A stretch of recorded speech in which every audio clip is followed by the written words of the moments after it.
지금은 이제 네트워킹 사업을 하고 있는 기업인데, 이 노키아라는 굉장히 유명한 회사가 있었죠.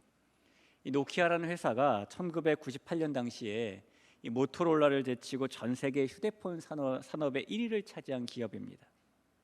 뿐만 아니라 이 노키아는 그 후에 2011년까지 무려 14년 동안 이 세계 휴대폰 시장의 1위 자리를 놓치지 않는, 누가 봐도 기염을 뽑는 최고의 기업이었어요. 그때는 이 노키아가 얼마나 대단했던지요, 노키아라는 기업 때문에 자국인 핀란드까지 함께 각광을 받던 그런 시절이었죠. 그런데 그런 불굴의 불지의 회사가 이 스마트폰을 중심으로 흘러가는 휴대폰 시장을 제대로 파악하지 못하게 되고요, 이 삼성에게 세계 1위 자리를 내어주게 되고, 이어 애플에게 추격을 당하게 되면서 시장 점유율이 40%에서 23%까지 뚝 떨어지게 됩니다. 이 낮은 매출 때문에 적자를 계속 안게 되었죠. 그러다 결국 이 노키아가 그렇게 삼성과 애플이라는 새로운 정복자에게 밀려서 휴대폰 부문에서 완전히 철수를 하게 돼요. 그리고 2013년에는 마이크로소프트에 매각되어 버리게 됩니다. 후일에 사람들이 1, 2년도 아니고 무려 14년 동안이나 세계 최강자 자리를 지켰던 그런 불지의 기업이 어쩌다 이렇게 하루아침에 사라져버린 것인가 너무너무 궁금해하고 안타까워하면서 그 이유들을 하나하나 찾아보게 되었습니다. 그때 가장 큰 원인으로 파악되었던 것이 이 노키아가 1등 기업이라는 자만감, 다른 모든 기업을 이겼다는 승리의 기쁨에 도취되어 있던 기업이었다라는 이유 때문이라고 사람들이 많이 이야기를 해요.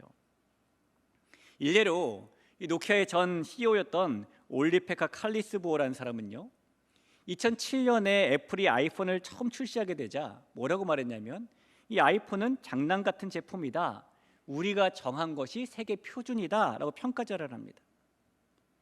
심지어 이 노키아는 이 애플이 아이폰을 출시하기 무려 3년 전에 자신들이 먼저 스마트폰을 개발했어요. 새로운 시도와 모험을 할 필요가 없다라는 평가를 받으면서 그 개발을 중단해버린 기업이 되기도 하죠. 누군가를 이기는 승리라는 것은 하는 것도 힘든 일이 분명합니다만, 그 이긴 승리를 유지하는 것도 쉽지 않은 일이 분명합니다. 이 승리라는 것은 어디에서도 맛볼 수 없는 큰 성취감을 우리에게 주는데, 이 성취감이 크다 보니까 때로는 거기에 빠져서 도취하게 만들어버리죠.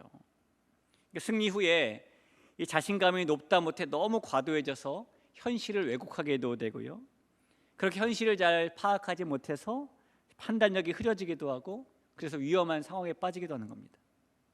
이 승리 후에 종종 허영심이나 오만감에 젖어서 다른 사람을 과소평가하고 자기만의 의견과 방법을 강요하려는 경솔함에 빠지기도 하죠. 그래서 그렇게 잠재적인 위험에 노출될 수 있기 때문에 승리한 다음에는 그 승리에만 빠져 도취하지 않도록 항상 신중하고 균형 잡힌 자세를 가질 필요가 있어요. 오늘 우리가 읽은 이 본문이 속해 있는 시편 18편을 보면은 그 부제에 이렇게 써 있죠. 여호와의 종 다윗의 시, 인도자를 따라 부르는 노래라고 말하면서, 여호와께서 다윗을 그 모든 원수들의 손에서와 사울의 손에서 건져주신 날에 다윗이 이 노래의 말로 여호와께 아뢰어 이르되 라고 되어 있습니다. 그러니까 시편 18편이라는 이 시는 다윗이 자신의 많은 원수들, 특히 사울왕과의 길고 긴 싸움, 자신을 죽이려고 혈안이 되어 쫓던 사울왕의 모든 추격과 핍박이 다 끝난 후에 기록한 시인 것입니다. 어떻게 보면 이 시는 다윗이 모든 인생의 험악한 과정에서 승리한 후에 쓴 시라고 볼 수가 있어요. 여호와께서 다윗을 그 모든 원수들의 손에서와 사울의 손에서 건져주신 날, 이날 다윗이 드디어 승리의 날을 맞게 되었는데요, 그때 다윗은 자신이 만난 이 승리를 어떻게 받아들였을까요? 그는 이 승리의 기쁨에만 도취되는 사람이 되었을까요? 아니면 승리의 기쁨에 취하지 않았을까요? 오늘 이 시의 내용을 보면은 다윗은 자신의 승리에 취하지 않았습니다. 대신에 다윗은 뭘 했냐면, 내가 왜 승리했지? 라고 본인이 승리한 이유를 곰곰이 되짚어 보게 됩니다.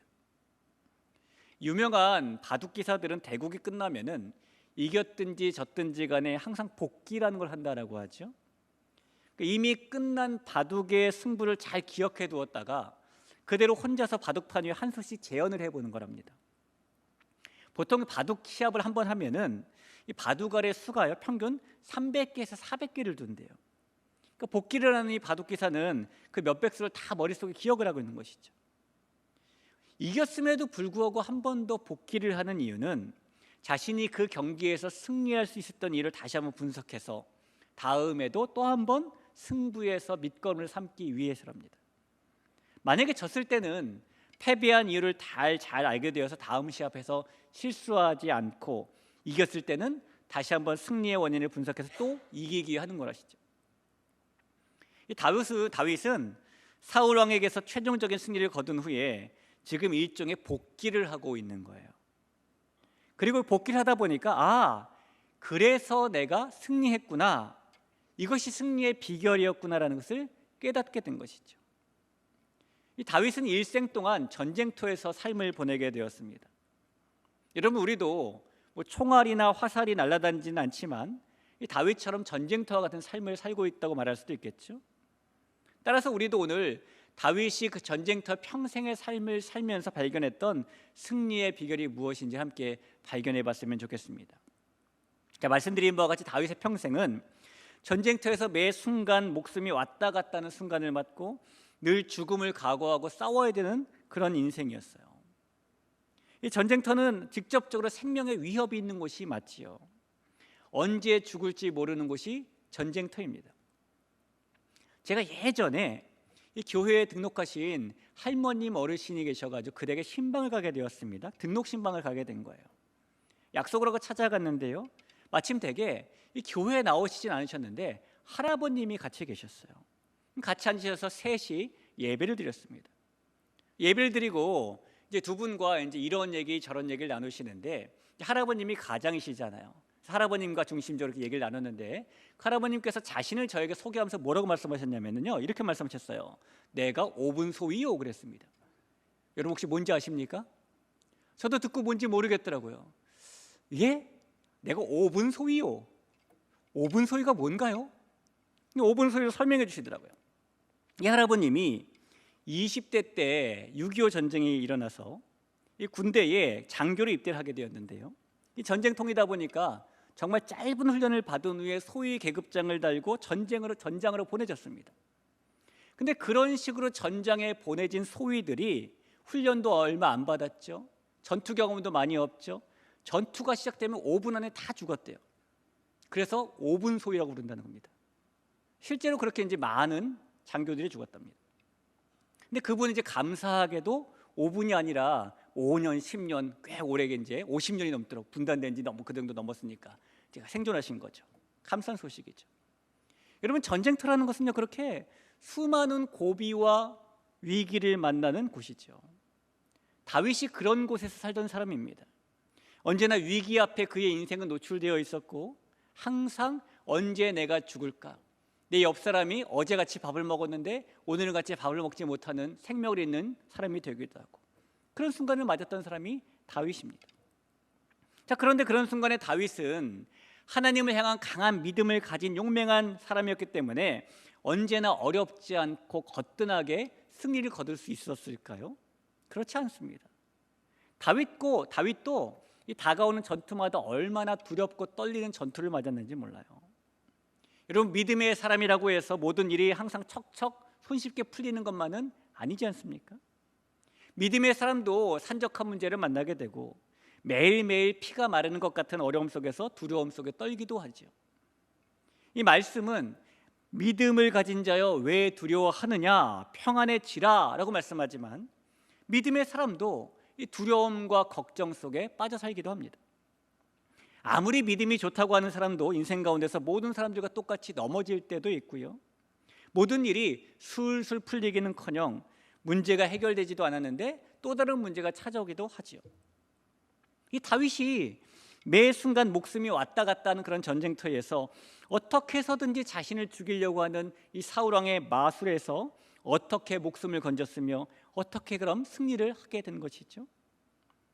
오늘 이 시편 18편의 시는 성경에 보면 사무엘 하 22장에 동일하게 기록되어 있습니다. 사무엘 하 22장에서 다윗이 이것을 그대로 노래하고 있어요. 예수님의 제자였던 요한은 요한복음을 기록하면서 맨 마지막에 이런 말을 남겼어요. 요한복음 21장 25절에 보니까 예수께서 행하신 일이 이 외에도 많으니 만일 낱낱이 기록된다면 이 세상이라도 이 기록된 책을 두기에 부족할 줄 아노라 라는 말씀입니다. 무슨 말이냐면요, 요한이 이렇게 말한 겁니다. 자신이 예수님께서 하신 모든 말씀, 예수님께서 하신 모든 일들을 빠짐없이 다 기록하면 너무너무 좋겠지만 그 중에서 하나님께서 기록하게 하시는 엑기스들만 모아서 기록했다는 겁니다. 왜냐하면 성경이라는 책은 지면에 한계가 있는 책이기 때문이에요. 요한복음뿐만 아니라 모든 성경은 하나님의 모든 역사와 하나님의 모든 말씀을 다 기록하면 좋겠지만 우리가 보는 이 책은 지면에 한계가 있기 때문에 하나님께서는 우리의 구원을 위해 기록하게 하시는 엑기스들만 모아서 성경으로 남겨주신 거예요. 자, 그런데 그렇게 지면의 한계를 가지고 있는 성경에서 같은 내용을 한 군데서가 아니라 두 군데, 세 군데서 동일하게 말씀하고 있다는 것은 무슨 의미일까요? 한 군데만 기록하고 다른 데는 또 다른 하나님의 역사를 기록하면 더 은혜로울 것 같지만 성경은 동일한 사건을 여기서도 말하고 저기서도 말하고 있다는 것이죠. 그렇게 다루고 있는 것은 그것이 우리의 구원과 구원받는 삶에 너무너무 중요한 내용이기 때문이에요. 여러분, 중요한 얘기는 자녀들이나 이웃들에게 얘기할 때 한 번만 말씀하시고 맙니까? 두 번, 세 번 말씀하십니까? 두 번, 세 번 말하는 거잖아요. 야, 이거 맛있어, 맛있다, 맛있다 이렇게 말하는 거 아닙니까? 이렇게 나눠 먹고 싶지 않을 때는 맛있어? 한 번 말하고 싹 마는 거고 의무감으로요. 그러는 거 아닙니까? 성경이 우리에게 똑같은 얘기를 두 번 하고 있다, 세 번 하고 있다, 너무너무 중요하기 때문이에요. 그런데 오늘 시편 18편에 나와 있는 다윗의 시가 사무엘하 22장에 동일하게 기록되어 있다면 이 말씀은 중요하다는 겁니까? 중요하지 않다는 겁니까? 우리의 구원에 중요하다는 겁니다. 그만큼 중요하다는 겁니다. 다윗이 만난 승리의 비결이 구원받은 사람이 살아가는 삶 속에 그 동일한 비결로 매우 중요하다는 것이죠. 이 시편 18편의 다윗의 시에서 우리에게 가장 익숙하게 알려진 말씀은 아마도 나의 힘이 되신 여호와여, 이 찬양 가사에 나오는 1절과 2절 말씀이겠죠. 나의 힘이신 여호와여, 내가 주를 사랑하나이다. 여호와는 나의 반석이시요 나의 요새시요 나를 건지시는 이시요 나의 하나님이시요 내가 그 안에 피할 나의 바위시요 나의 방패시요 나의 구원의 뿌리시요 나의 산성이시로다. 이 부분이 우리가 가장 익숙할 것입니다. 자, 그런데 오늘 긴 다윗의 시에서 가장 중요한 부분을 꼽자면 빠지지 않는 말씀이 오늘 우리가 읽은 본문 24절부터 29절까지의 말씀이에요. 시편 18편 전체를 놓고 본다면 오늘 본문은 마치 호떡 속에 들어있는 흑설탕과 같은 말씀, 붕어빵 속에 들어있는 단팥 같은 말씀이 오늘 본문 말씀입니다. 왜냐하면 오늘 본문에서 다윗이 자신이 승리한 비결을, 자신이 복귀한 후에 아 그렇구나라고 발견한 승리의 비결을 말해주고 있기 때문입니다. 자, 그럼 다윗이 발견한 자신이 승리했던 비결이 무엇일까요? 그것은요, 오늘 27절에서 기록된 대로 곤고한 백성이 되는 것입니다. 27절 같이 한번 읽어볼까요? 읽겠습니다. 주께서 곤고한 백성은 구원하시고 교만한 눈은 낮추시리이다. 자, 주님께서 누구를 구원하신다고요? 곤고한 백성을 구원하신답니다. 자, 지금 다윗은 원수들의 손에서, 사울왕의 손에서 구원받았잖아요. 그럼 지금 저기서 말하는 곤고한 백성이 누구를 말하는 것이죠? 자기 자신을 말하는 겁니다. 자기가 곤고한 백성이기 때문에 승리를 거뒀다라고 말하는 것입니다. 자, 그렇다면 다윗이 발견한 승리의 비결은 곤고한 백성이 되는 것에 있습니다. 자, 여러분, 곤고한 백성은 어떤 사람을 말하는 것일까요? 어떤 사람이 승리를 경험할 수 있는 곤고한 백성입니까? 이 곤고한 백성이라는 것은 이런 겁니다. 하나님께서 그대로 되돌려 주실 것이라는 것을 믿고 사는 백성, 이 백성을 다윗은 자신의 표현으로 곤고한 백성이라고 말하고 있는 거예요. 다시 한번, 하나님께서 그대로 되돌려 주시는 분이라는 것을 믿는 백성, 이것이 곤고한 백성입니다. 오늘 본문을 보면은 하나님께서는 그대로 되돌려 주시는 분이라는 것이 매우 매우 강조됩니다. 오늘 25절과 26절 한번 보시죠. 자비로운 자에게는 주의 자비로움을 나타내시며 완전한 자에게는 주의 완전하심을 보이시며 깨끗한 자에게는 주의 깨끗하심을 보이시며 사악한 자에게는 주의 거스르심을 보이시리니 하나님께서 우리가 보인 그대로 되돌려 주시는 분이라고 말씀하고 있죠.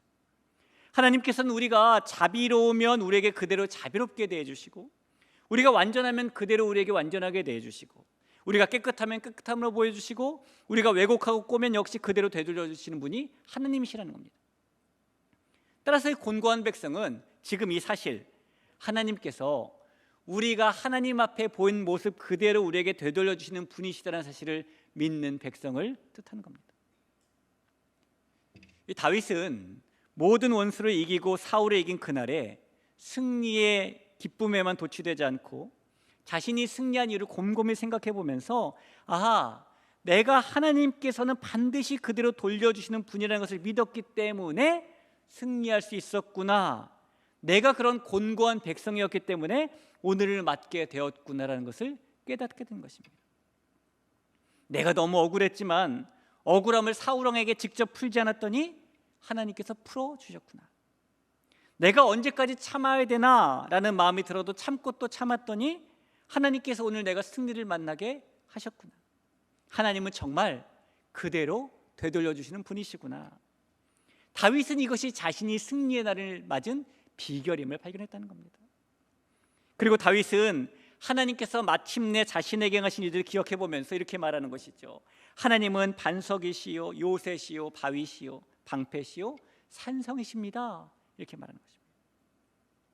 자, 계속해서 28절을 보니까요, 하나님께서 그대로 되돌려 주시는 분이라는 사실을 믿고 사는 곤고한 백성에게 하나님께서는 친히 등불이 되어 주셔서 어둠을 밝혀주신다라고 말합니다. 우리 같이 한번 읽어보겠습니다. 시작. 주께서 나의 등불을 켜시며 여호와 내 하나님이 내 흑암을 밝히시리이다. 자, 누구에게 이렇게 해주시는 겁니까? 곤고한 백성. 하나님은 그대로 되돌려 주시는 분이시구나 라는 걸 믿고 사는 백성에게 이렇게 해주신다는 겁니다. 다윗이 한 치 앞을 내다볼 수 없는 캄캄한 죽음의 순간을 통과할 때마다 그는 하나님께서 자신의 등불이 되어주신다는 사실을 믿고 의지했어요. 그리고 하나님께서는 이 다윗의 믿음대로 그의 등불이 되어주셔서 피할 곳을 보여주시고 마침내 그가 어둠에서 빛으로 나오게 만들어 주셨습니다. 사랑하는 성도 여러분, 저와 여러분도 다윗처럼 곤고한 백성이 되어서 하나님께서 우리의 등불이 되어주시기를 믿고 소망해야 합니다. 그러면 하나님께서 우리의 어둠을 밝히시고 우리를 빛으로 나오게 해주시기 때문이에요. 하나님께서 나의 등불이 되어주신다는 사실을 믿고 내 모든 것을 맡기는 것은 이기는 비결을 가진 사람이 누릴 수 있는 특권이라는 것을 꼭 기억하시길 우리 주님의 이름으로 부탁을 드립니다. 여러분이 옷을 파는 가게에 가서, 매장에 가서 보면은요, 이 옷을 한번 착용해 본 다음에 비춰볼 수 있는 거울이 있습니다. 이 주로 여성분들이 더 많이 거울을 보시겠죠. 만약에 여성복 매장에 이 거울들을 약간 이렇게 오목하거나 볼록하게 만들어서 고객이 옷을 입고 딱 섰을 때에 실제 모습보다 더 날씬하게 보이게 만든다면 모르긴 몰라도 그 가게의 매출이 더 올라가지 않을까요?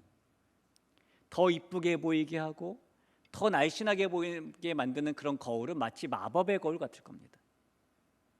하지만 여러분, 하나님 앞에서는 우리를 비치는 거울에 마법이 걸려있지는 않습니다. 하나님 앞에 있는 그 거울은 우리의 모습을 그대로 비춰주죠. 하나님께서는 그리고 그대로 비친 모습 그대로 우리에게 되돌려 주신다는 겁니다. 요한계시록 22장 12절 한번 보세요. 보라, 내가 속히 오리니 내가 줄 상이 내게 있어 각 사람에게 그가 행한 대로 갚아주리라 말씀하시죠. 자, 이번에는 이사야 61장 8절을 볼까요?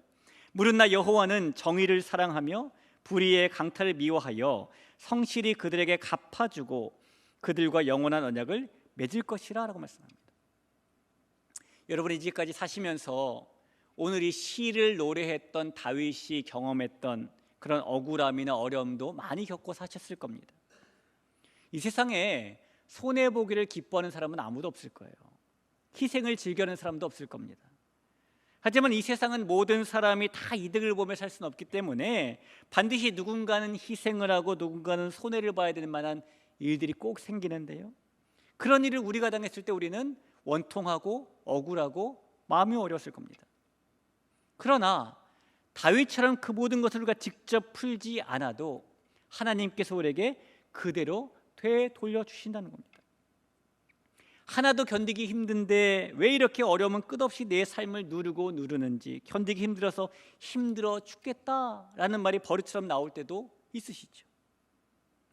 이스라엘 백성들 한번 보면 그들은 430년 동안 정당한 노동의 대가 없이 강제적인 노역을 하고 살았습니다.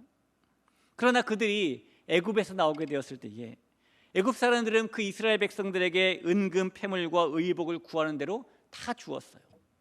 이스라엘 백성들이 430년 동안 밀린 품삯을 한 번에 다 받은 겁니다. 하나님께서 그대로 되돌려주신 겁니다.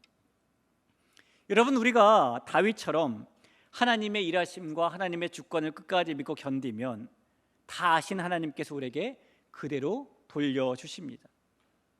우리가 평생 싸우는 싸움은 원수와 경쟁하며 이기는 싸움이 아니라 하나님의 법을 지키는 그런 싸움일 텐데요, 우리를 향한 하나님의 목적은 빼앗는 것이 아니라 그 싸움 속에서 우리에게 되돌려 주시는 겁니다. 하나님께서 그대로 되돌려 주신다는 사실을 믿을 때에 우리 역시 다윗이 발견한 승리의 비결을 발견하고 살게 될 줄 믿으시기 바랍니다. 다윗은 평생을 전쟁터에서 보냈다라고 말씀드렸죠. 그런 환경이었기 때문에 자신의 생명이 언제 경각에 달릴지도 모를 전쟁터에서 그가 분명하게 느낄 수 있었던 것은 자신에게 베풀어진 구원의 손길이 있었다라는 것이었어요. 그리고 후일에 다윗이 곰곰이 생각해 보니까 그 구원의 손길은 자신이 하나님 앞에서 사울 왕에게 보였던 모습에 대해서 하나님께서 그대로 되돌려 주신 손길이었습니다. 그 손길 때문에 수많은 전투와 위기 속에서도 다윗은 안전할 수 있었고 결국 승리를 거머쥐게 되죠. 여러분, 하나님께서 우리에게 그대로 되돌려 주신다라는 사실을 믿는 믿음을 가지면 우리의 삶이 달라집니다. 우리는 하나님 앞에서 그대로 돌려주신다는 이 믿음이 있으면 함부로 살지도 않게 되고요, 하나님께서 기뻐하시는 일에만 최선을 다할 수도 있게 됩니다. 예수님을 구원자로 영접한 사람은 이제 자기가 주도한 인생을 포기하게 되죠. 내 인생을 하나님의 손에 의탁할 때 이기는 비결을 가지고 살 수 있기 때문일 겁니다. 우리가 흔히 사용하는 내려놓는다라는 말은 우리가 주인 되어서 계획해보겠다고 했던 모든 계획과 목표를 내 손이 아니라 하나님 손에 의탁하고 결정권을 하나님께 맡기는 것을 의미하지 않습니까? 그런 내려놓음이 없는 사람은 일이 자기 생각대로 안 풀리면 불안해하고, 자기 계획대로 틀어지면 화가 나고, 일이 더디면 못 기다리고 선수를 쳐버리기도 합니다. 그러나 인생의 승리의 비결, 신앙의 승리의 비결은 하나님께서 다 그대로 되돌려 주신다는 사실을 믿는 데에 분명히 있습니다. 그 승리의 비결을 가지고 살면 하나님께서 우리 인생의 등불이 되어 주실 거예요. 그런 곤고한 사람, 하나님께서 나에게도 다윗에게처럼 그대로 돌려주실 것이다라는 사실을 믿는 사람이 바로 저와 여러분이 되기를 소원하며, 그 결과 다윗이 만났던 이 믿음 안에서 승리하는 비결을 가진 사람이 바로 저와 여러분이 될 수 있기를 간절히 소원합니다. 그런 곤고한 사람이 우리 모두가 되길 다시 한번 축원합니다.